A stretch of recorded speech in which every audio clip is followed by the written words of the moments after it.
తెలుగు ప్రజలకు Lawrence master అంటే బాగానే పరిచయం ఉంది. సినీ నటుడు కూడా. కాంచనా సినిమా లారెన్స్ కి మంచి పేరు తెచ్చింది. అంత పాపులారిటీ తెచ్చుకున్న ఈ హీరో అటు తమిళ్లో కూడా మంచి క్రేజ్ సంపాదించుకున్నాడు. ఇప్పుడు లారెన్స్ సడన్ గా వార్తల్లో వ్యక్తిగా నిలిచాడు. ఆయన చేసిన పని మంచిదా చెడ్డదా, అసలు అలా చెయ్యొచ్చా అని ఇప్పుడు పెద్ద చర్చగా మారిపోయింది. ఇంతకీ మనోడు ఏం చేశాడంటే తన తల్లి కణ్మణికి గుడి కట్టించాడు. ఆమె బతికి ఉండగానే ఈ గుడిని కట్టించడం ఇప్పుడు సంచలనంగా మారింది. అలా బతుకున్న వాళ్ళకి గుడి కట్టించొచ్చా అని సోషల్ మీడియాలో చర్చ మొదలైంది. తల్లిపై ప్రేమ ఉంటే ఆమె పేరుతో ఎన్నో మంచి కార్యక్రమాలు చేయొచ్చు కదా, ఇలా గుడులు కట్టించుకోవడం ఏంటని నెటిజన్లు అంటున్నారు.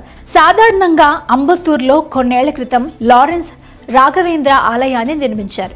ఈ ఆలయ ప్రాంగణంలోనే తన తల్లికి కూడా గుడిని కట్టించారు. ఈ గుడిని మే 14న ఉదయం 8 గంటలకు ప్రారంభించనున్నారు. ప్రముఖ స్టంట్ మాస్టర్ సూపర్ సుబ్బరాయన్ చేతుల మీదుగా గుడిని ప్రారంభిస్తున్నట్లు లారెన్స్ తెలిపాడు. కెరీర్ ప్రారంభంలో ఇబ్బందులు ఎదుర్కొంటున్న లారెన్స్ ను సూపర్ సుబ్బరాయన్ ఆదుకున్నారట. హీరోయిన్లకు గుడి కట్టడం తమిళనాడులో నిత్యం జరిగేదే. గతంలో ఖుష్బూకి అలాగే గుడి కట్టారు. సరే, అది వేరే విషయం అనుకోండి. ఇప్పుడు సొంత కొడుకు తల్లి బతికుండగా ఇలా గుడి కట్టడం ఏంటి? అది కూడా రాఘవేంద్ర స్వామి ఆలయంలోనే తన తల్లి గుడిని కట్టించడం ఏమిటని ప్రశ్నిస్తున్నారు నెటిజన్లు.